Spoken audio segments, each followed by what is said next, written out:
Hello my dear students आज आम आलोचना करिम दशम श्रेणी समाज विज्ञानर भूगोलर प्रथम अध्याय अर्थनीति भूगोल विषयबस्तु और सम्पद एइटो लेसनर जिबोर प्रश्न आछे हेइ प्रश्नर उत्तरबोर आमी आलोचना करिम। सोआ एक नम्बर क्वेश्चन दिया होइछे अर्थनीति भूगोल काक बोले, यार मूल विषयबस्तु कि, अर्थनीति भूगोलर प्रधान शाखाबोर उल्लेख करा। यार एन्सारটো सोआ भूगोलर जितो शाखात सम्पदर वितरण भूगोलर जितो शाखात सम्पदर उत्पादन वितरण उपभोग और विनिमयर सहित जड़ित मानुहर कार्यकलाप स्थान और काल सापेक्ष अध्ययन करा है ताके अर्थनीतिक भूगोल बोले। सो इते दिया होइछे अर्थनीतिक भूगोल काक बोले एइखिनिলৈকে आन्सार हो गल। तार पिছত सोआ यार मूल विषयबस्तु कि, पिछरखिनि सोआ अर्थनीतिक भूगोलर मूल विषयबस्तु हल मानुहर अर्थनैतिक कार्यकलाप। यार अंतर्गत तলত दिया केइटा हांगुरी लोৱা হৈছে। क নম্বৰত দিয়া হৈছে সম্পদৰ उत्पादन, ख सम्पदर वितरण, ग सम्पदर उपभोग, घ सम्पदर विनिमय। सम्पद अबिहने मानुहर এই অৰ্থনৈতিক কাৰ্যকলাপবোৰৰ কোনোটা সম্পাদন কৰিব নোৱাৰে। গতিকে সম্পদৰ প্ৰাচুৰ্যতা ইয়াৰ উন্নয়ন আৰু ব্যৱহাৰ অৰ্থনৈতিক ভূগোলৰ কি হয় প্ৰধান বিষয়বস্তু। তাৰপিছত অৰ্থনৈতিক ভূগোলৰ প্ৰধান শাখাবোৰ উল্লেখ কৰা। অৰ্থনৈতিক ভূগোলৰ প্ৰধান শাখাবোৰ উল্লেখ কৰিব কৈছে। तो अर्थनीति भूगोल प्रधान शाखाबोर हल क कृषि भूगोल, ख औद्योगिक भूगोल, ग सम्पद भूगोल, ग परिवहन भूगोल, अंग बजार भूगोल और स पर्यटन भूगोल और स परिकल्पना और उन्नयन भूगोल। এইবিলাক হৈছে अर्थनीति भूगोलर प्रधान शाखा। एक नम्बर प्रश्न उत्तरটো হৈ গল। दुई नम्बर प्रश्नটো চোৱা अर्थनीति भूगोलर परिहर सम्पर्के चमुকৈ लिखा। अर्थनीति भूगोलर परिहर सम्पर्के चमुকৈ लिखिब কৈছে। उत्तर अर्थनीति भूगोलत प्रधानকৈ सम्पदসমূह और यार सहित जड़ित मानुहर विभिन्न अर्थनैतिक कार्यकलापসমূह की करा है अध्ययन करा है। अर्थनीति भूगोलर परिहर प्रधानকৈ दुटा बृहৎ शाखार अधीनत पाँचटा विशेष प्रश्नर ऊपर प्रतिष्ठित। সেইবোৰ हल क परम्परागत अर्थनैतिक भूगोल, अर्थनैतिक कार्यটো ক'ত অৱস্থিত, অৰ্থনৈতিক কাৰ্যটোৰ বৈশিষ্ট্যসমূহ কি, অৰ্থনৈতিক কাৰ্যটো অন্য কি পৰিঘটনাৰ সৈতে জড়িত, এইটো হৈছে পৰম্পৰাগত অৰ্থনৈতিক ভূগোলৰ লগত জড়িত। এতিয়া খ নম্বৰ চোৱা আধুনিক অৰ্থনৈতিক ভূগোল। আধুনিক অৰ্থনৈতিক ভূগোলৰ বিশেষ প্ৰশ্নবোৰ হ'ল অৰ্থনৈতিক কাৰ্যটো য'ত অৱস্থিত তাতে কিয় হৈছে, অৰ্থনৈতিক কাৰ্যটো য'ত অৱস্থিত তাৰ পৰিৱৰ্তে আন ঠাইত হ'লে বেছি ভাল নহ'লহেঁতেন নে, অৰ্থনৈতিক ভূগোলৰ পৰিসৰৰ অন্তৰ্গত মানুহৰ অৰ্থনৈতিক কাৰ্যকলাপসমূহ প্ৰধানকৈ চাৰিটা প্ৰকাৰৰ শ্ৰেণী বিভক্ত কৰিব পাৰি। ক নম্বৰ দিয়া হৈছে প্ৰাথমিক বৃত্তি। প্ৰাথমিক বৃত্তি চোৱা জীৱৰ কাৰ্যৰ দ্বাৰা মানুহে প্ৰকৃতিৰ পৰা প্ৰাকৃতিক সম্পদ আহৰণ কৰে, সেইবোৰ হৈছে আমাৰ প্ৰাথমিক বৃত্তি। খ নম্বৰ চোৱা দ্বিতীয় বৃত্তি, যি কাৰ্যৰ দ্বাৰা মানুহে প্ৰাকৃতিক সম্পদসমূহক মানুহৰ ব্যৱহাৰ উপযোগী ৰূপলৈ ৰূপান্তৰ কৰে। গ নম্বৰ দিয়া হৈছে তৃতীয় বৃত্তি, জীৱৰ কাৰ্যৰ দ্বাৰা প্ৰাথমিক আৰু দ্বিতীয় বৃত্তিৰ দ্বাৰা উৎপাদিত সামগ্ৰীসমূহ উপভোক্তাৰ ওচৰ পায়। গ চতুৰ্থ বৃত্তি, জীৱৰ কাৰ্যৰ দ্বাৰা দ্বিতীয় আৰু তৃতীয় বৃত্তিসমূহ অধিক সুচল আৰু ফলপ্ৰসূ কৰি তোলা হয়। এইটো হ'ল ২ নম্বৰ প্ৰশ্নৰ उत्तर। এতিয়া চাও ৩ নম্বৰ কোৱেশ্চন, মানুহৰ অৰ্থনৈতিক বৃত্তি বুলিলে কি বুজা, এনে অৰ্থনৈতিক বৃত্তিবোৰ কি? উত্তৰ মানুহৰ অৰ্থনৈতিক কাৰ্যকলাপ বা বৃত্তি মানে হ'ল পৃথিৱীত জীৱন নিৰ্বাহ কৰাৰ উদ্দেশ্যেৰে মানুহে প্ৰয়োজনীয় উপাদানসমূহ আহৰণ কৰিবলৈ সম্পাদন কৰা বিভিন্ন কাৰ্যকলাপসমূহ। মানুহৰ বিভিন্ন অৰ্থনৈতিক কাৰ্যকলাপ বা বৃত্তিসমূহ হৈছে ক প্ৰাথমিক বৃত্তি, যি কাৰ্যৰ দ্বাৰা মানুহে প্ৰকৃতিৰ পৰা পোনপটীয়াকৈ খাদ্য, বাসস্থান, বস্ত্ৰ আদিৰ ভাৱে প্ৰয়োজনীয় সামগ্ৰী আহৰণ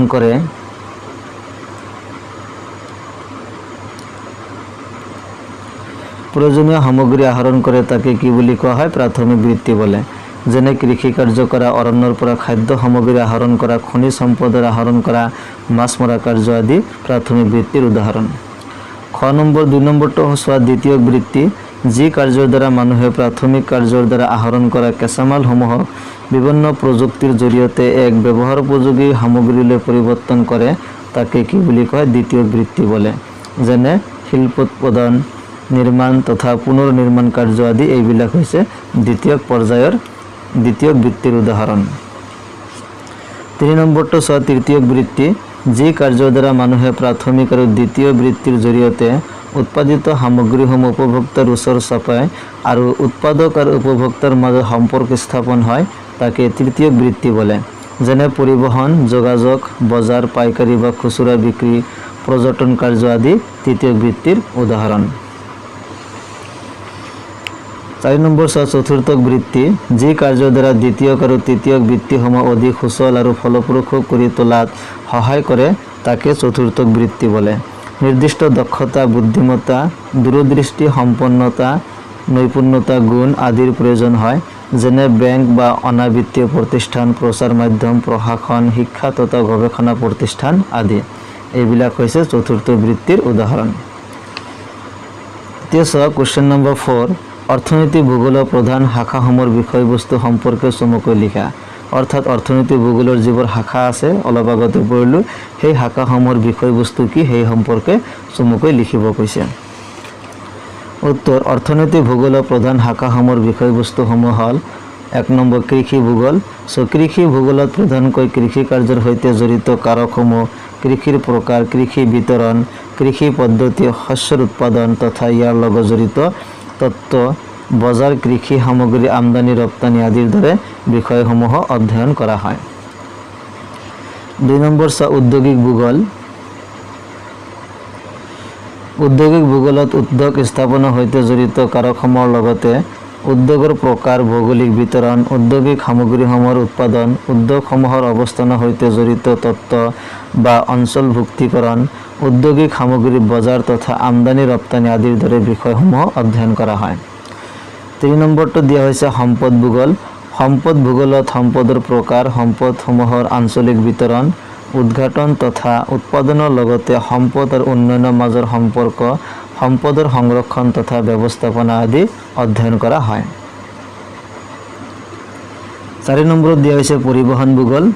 পৰিবহণ ভূগোলত প্ৰধানকৈ পৰিবহণ ব্যৱস্থাৰ প্ৰকাৰ আৰু ইয়াৰ সৈতে জড়িত কাৰকসমূহৰ লগতে সম্পদৰ বিতৰণৰ ক্ষেত্ৰত পৰিবহণৰ ভূমিকা, মানুহৰ অৰ্থনৈতিক কাৰ্যকলাপ তথা যাতায়াত পৰিবহণৰ ভূমিকা আৰু ঔদ্যোগিক উন্নয়ন, কৃষি উন্নয়ন আদিৰ দৰে অৰ্থনৈতিক উন্নয়নসমূহৰ বিষয়ে অধ্যয়ন কৰা হয়।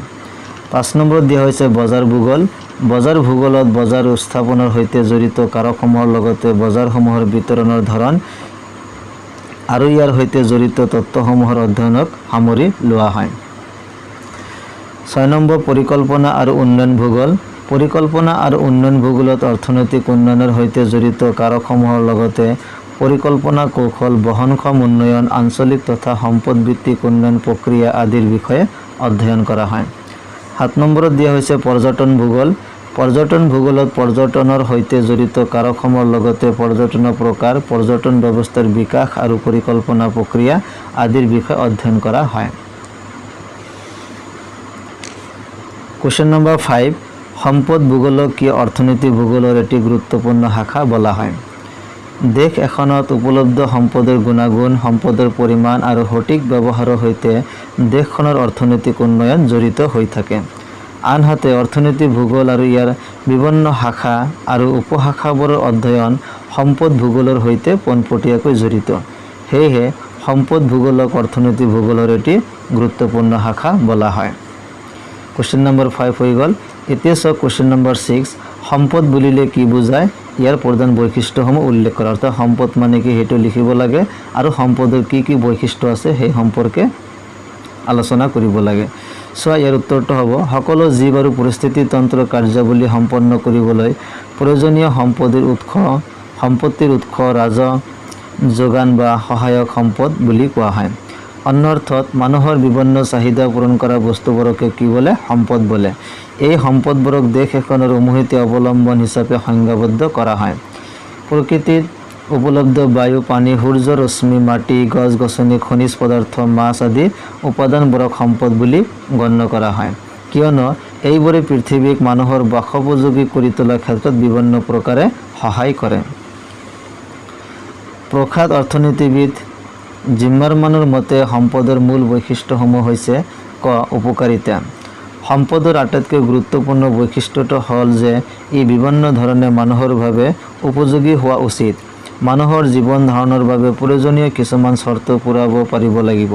সম্পদে মানুহৰ কিছুমান অৰ্থনৈতিক কাৰ্য যেনে বিভিন্ন দ্ৰব্যৰ উৎপাদন, বিতৰণ আৰু উপভোগত সেৱা আগবঢ়ায়।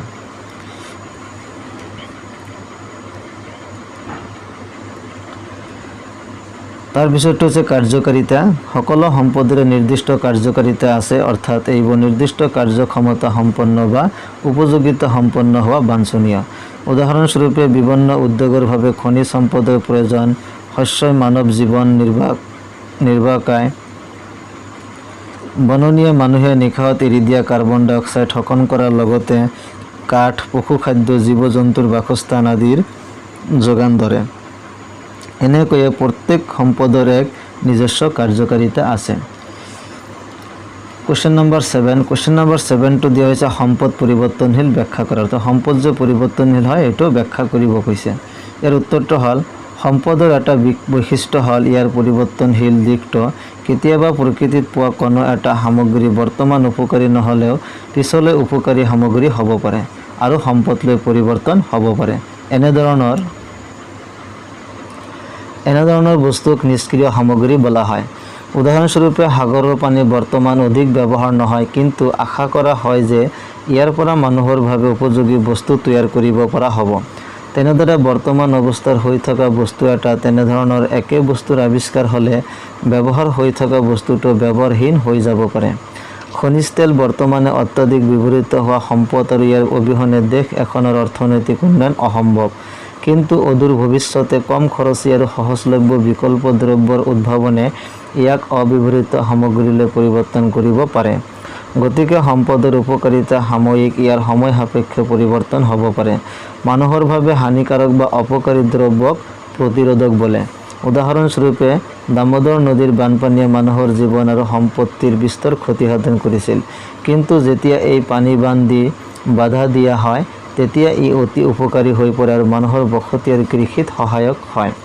এনেদৰে এবিধ প্ৰতিৰোধক সম্পদলৈ পৰিৱৰ্তন হ'ব পাৰে। গতিকে এই প্ৰসংগত আমি ক'ব পাৰোঁ যে সম্পদ পৰিৱৰ্তনশীল। এইটো হ'ল আমাৰ এনচাৰ। Question number 8।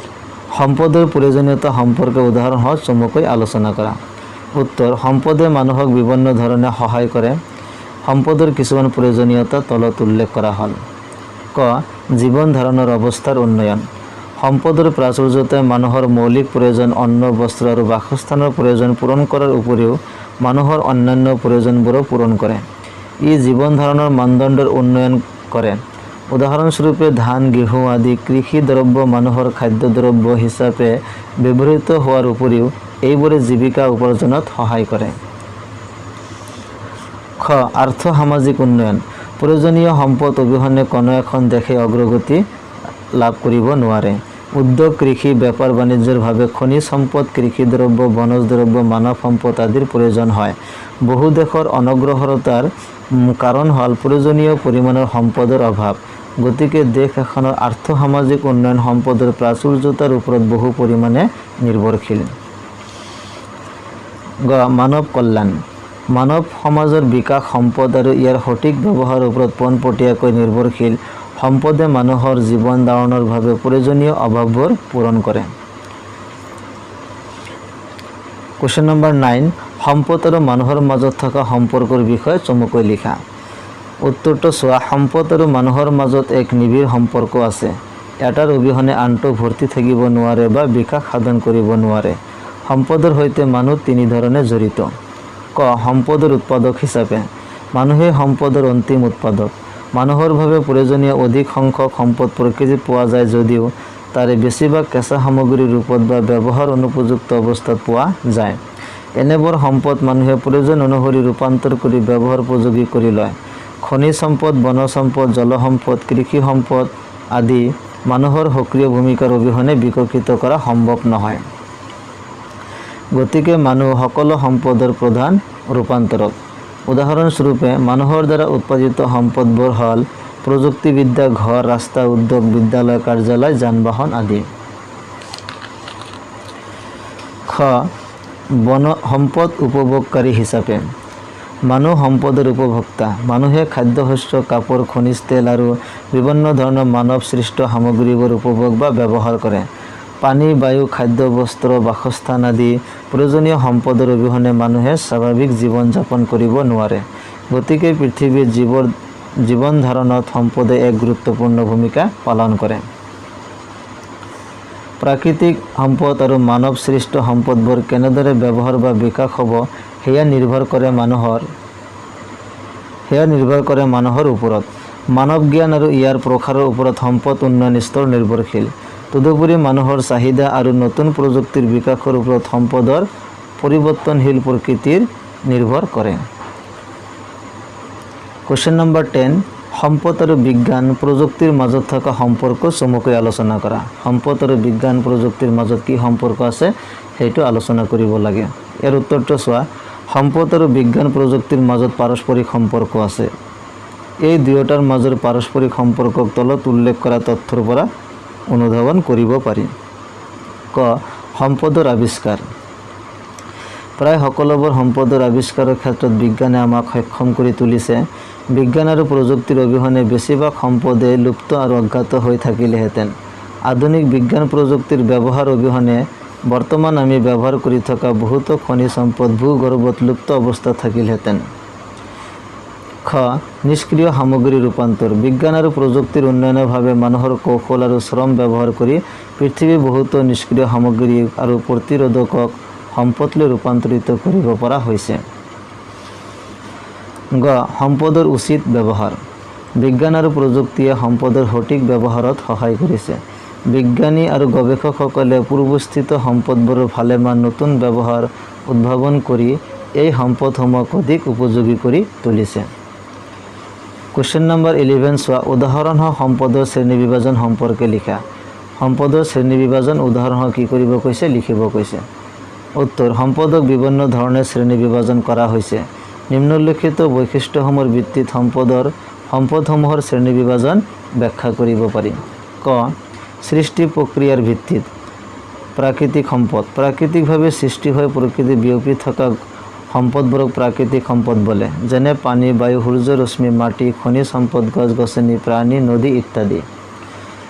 2, মানৱ সৃষ্ট সম্পদ। মানুহে বিজ্ঞান আৰু প্ৰযুক্তি ব্যৱহাৰ কৰি প্ৰাকৃতিক সম্পদৰ পৰা উৎপাদন কৰা বিভিন্ন সম্পদক মানৱ সৃষ্ট সম্পদ বোলে, যেনে বাঁহৰ পৰা তৈয়াৰ কৰা কাগজ, কপাহৰ পৰা তৈয়াৰী কাপোৰ, সাংশ্লেষিক বস্ত্ৰ, সাংশ্লেষিক ৰবৰ, ঔষধ, ৰাসায়নিক সাৰ ইত্যাদি। নম্বৰ 3, মানৱ সম্পদ। সম্পদসমূহ উৎপাদনশীলভাৱে তথা দক্ষতাৰে ব্যৱহাৰ কৰিবলৈ সক্ষম হোৱা দেশৰ জনসমষ্টিকে মানৱ সম্পদ বুলি কোৱা হয়। দেশ এখনৰ আটাইতকৈ গুৰুত্বপূৰ্ণ সম্পদ হৈছে মানৱ সম্পদ। তো ক নম্বৰ হ'ল সৃষ্টি প্ৰক্ৰিয়াৰ ভিত্তিত। এতিয়া খ নম্বৰটো গঠন বা সংযুতিৰ ভিত্তিত আমি কেনেকৈ শ্ৰেণীবিভাজন কৰিছোঁ। নম্বৰ 1, জীৱীয় সম্পদ। জীৱ থকা সম্পদবোৰকে জীৱীয় সম্পদ বোলে, যেনে গছ-গছনি, প্ৰাণী, মাছ, শস্য ইত্যাদি। 2, অজীৱীয় সম্পদ। জীৱ নথকা সম্পদবোৰকে অজীৱীয় সম্পদ বোলে, যেনে মাটি, শিল, পানী, বায়ু, খনিজ পদাৰ্থ ইত্যাদি। গ, উপলব্ধতা বা স্থায়িত্বৰ ভিত্তিত। উপলব্ধতা বা স্থায়িত্বৰ ভিত্তিত প্ৰকাৰবোৰ চাই লোৱা। নম্বৰ 1, নৱীকৰণযোগ্য সম্পদ। যিবোৰ সম্পদ ব্যৱহাৰ কৰি থাকিলে একেবাৰে নিঃশেষ হৈ নাযায় আৰু পুনঃপুনীকৃত প্ৰক্ৰিয়াৰে বাৰে বাৰে ব্যৱহাৰ কৰিব পৰা যায়, তেনে সম্পদক নৱীকৰণযোগ্য সম্পদ বোলে, যেনে সূৰ্য ৰশ্মি, পানী, মাটি ইত্যাদি। নম্বৰ 2, অনৱীকৰণযোগ্য সম্পদ। যিবোৰ সম্পদ এবাৰ ব্যৱহাৰ কৰিলে নিঃশেষ হৈ যায় আৰু যাক নৱীকৰণ কৰিব নোৱাৰি, তেনে সম্পদক অনৱীকৰণযোগ্য সম্পদ বোলে, যেনে কয়লা, খনিজ তেল, প্ৰাকৃতিক গেছ ইত্যাদি। গ, মালিকী স্বত্বৰ ভিত্তিত। মালিকী স্বত্বৰ ভিত্তিত সম্পদৰ শ্ৰেণীবিভাজনবিলাক এনেধৰণৰ। নম্বৰ 1, ব্যক্তিগত সম্পদ। যিবোৰ বস্তু এজন লোকৰ ব্যক্তিগত দখলত থাকে তাকে ব্যক্তিগত সম্পদ বোলে, যেনে মাটি, ঘৰুৱা সা-সম্পত্তি, ব্যক্তিগত গুণাৱলী যেনে ভাল চৰিত্ৰ, শিক্ষা, বিভিন্ন দক্ষতা আদি। নম্বৰ 2, জাতীয় সম্পদ। যিবোৰ সম্পদ ৰাষ্ট্ৰৰ দায়িত্বত বা অধীনত থাকে তেনে সম্পদক ৰাষ্ট্ৰীয় সম্পদ বোলে, যেনে পৰিবহণ ব্যৱস্থা, ভূমি, নদী, খনিজ সম্পদ, অৰণ্যৰ জীৱ-জন্তু, কৃষি, শস্য, বিভিন্ন উৎপাদিত সামগ্ৰী, জনসংখ্যা আদি। নম্বৰ 3, আন্তৰ্জাতিক সম্পদ। বিভিন্ন দেশৰ জাতীয় সম্পদ আৰু সমগ্ৰ বিশ্বৰ অধীনত থকা সম্পদক আন্তৰ্জাতিক সম্পদ বোলে, যেনে মহাসাগৰ, সাগৰ, বায়ুমণ্ডল, অৰণ্য অঞ্চল আদি হৈছে আন্তৰ্জাতিক সম্পদ। বিতৰণৰ ভিত্তিত। বিতৰণৰ ভিত্তিত সম্পদৰ শ্ৰেণীবিভাগবিলাক চাই লোৱা। নাম্বাৰ 1 চিৰ বিৰাজমান সম্পদ বিশ্বৰ সকলো স্থানত উপলব্ধ বা বিৰাজমান সম্পদসমূহক চিৰ বিৰাজমান সম্পদ বুলি কয় যেনে সূৰ্য ৰশ্মি তাপ বায়ু পানী আকাশ ইত্যাদি স্থানিক সম্পদ বিশ্বৰ নিৰ্দিষ্ট কিছুমান অঞ্চলতে পোৱা সম্পদসমূহক স্থানিক সম্পদ বুলি কোৱা হয় যেনে আকৰিক লৌহ পেট্ৰলিয়াম ইউৰেনিয়াম কয়লা ইত্যাদি এইবিলাক কিছুমান বিশেষ বিশেষ স্থানত পোৱা যায় সকলো স্থানতে পোৱা নাযায় সেইকাৰণে এইবিলাকক স্থানিক সম্পদ বোলে 12 নম্বৰ কোৱেশ্চনটো প্ৰাকৃতিক সম্পদ বুলিলে কি বুজায় উদাহৰণ হয় চমুকৈ লিখা উত্তৰটো চোৱা প্ৰাকৃতিকভাৱে সৃষ্টি হৈ প্ৰকৃতিত বিয়পি থকা সম্পদবোৰে হ'ল প্ৰাকৃতিক সম্পদ ই গোটা জুলীয়া বা গেছীয় অৱস্থাত থাকিব পাৰে প্ৰাকৃতিক সম্পদসমূহৰ বহুবোৰেই প্ৰকৃতিত উপলব্ধ হোৱাৰ দৰেই ব্যৱহাৰ কৰাৰ বিপৰীতে অন্য কিছুমানক বিভিন্ন উদ্যোগত কেঁচা সামগ্ৰী হিচাপে ব্যৱহাৰ কৰা হয় বায়ু পানী সূৰ্য ৰশ্মি ভূমি খনিজ পদাৰ্থ প্ৰাকৃতিক গেছ উদ্ভিদ জীৱ জন্তু নদ নদী সাগৰ মহাসাগৰ আদি হৈছে প্ৰাকৃতিক সম্পদৰ উদাহৰণ কোৱেশ্চন নম্বৰ 13 মানৱ সৃষ্ট সম্পদ কি উদাহৰণ হয় ইয়াৰ ব্যৱহাৰ সম্পৰ্কে চমুকৈ লিখা মানুহে বিজ্ঞান আৰু প্ৰযুক্তি ব্যৱহাৰ কৰি নিজ প্ৰচেষ্টাৰে প্ৰাকৃতিক সম্পদৰ পৰা উৎপাদন কৰা বিভিন্ন সম্পদবোৰে হৈছে মানৱ সৃষ্ট সম্পদ উদাহৰণস্বৰূপে বাঁহৰ পৰা তৈয়াৰ কৰা কাগজ কপাহৰ পৰা তৈয়াৰ কৰা কাপোৰ খাদ্য সামগ্ৰী ঔষধ কাঠৰ আচবাব দুৱাৰ আকৰিকৰ পৰা সাংসলিখিত ধাতু আদি হৈছে মানৱ সৃষ্ট সম্পদৰ উদাহৰণ কোৱেশ্চন নম্বৰ 14 নৱীকৰণযোগ্য আৰু অনৱীকৰণযোগ্য সম্পদৰ মাজৰ পাৰ্থক্য কি উদাহৰণ হয় চমুকৈ আলোচনা কৰা কোৱেশ্চনটো ইম্পৰ্টেণ্ট হয় নৱীকৰণযোগ্য সম্পদবোৰ ব্যৱহাৰৰ পিছত পুনৰ উৎপাদন বা নৱীকৰণ কৰিব পাৰি নৱীকৰণযোগ্য সম্পদবোৰ ব্যৱহাৰৰ পিছত নিশেষ হৈ নাযায় বায়ু সূৰ্য ৰশ্মি পানী শস্য ইত্যাদি নৱীকৰণযোগ্য সম্পদৰ উদাহৰণ এইবোৰ সম্পদ আমি সংৰক্ষণ কৰি পুনৰ ব্যৱহাৰ কৰিব পাৰি আনহাতে চোৱা অনৱীকৰণযোগ্য সম্পদবোৰ ব্যৱহাৰৰ পিছত পুনৰ উৎপাদন বা নৱীকৰণ কৰিব নোৱাৰি অনৱীকৰণযোগ্য সম্পদবোৰ ক্ৰমশ নিশেষ হৈ যায় কয়লা তেল প্ৰাকৃতিক গেছ বিভিন্ন খনিজ সম্পদ ইত্যাদি অনৱীকৰণযোগ্য সম্পদৰ উদাহৰণ এই সম্পদবোৰ এবাৰ ব্যৱহাৰৰ ফলত শেষ হৈ যায়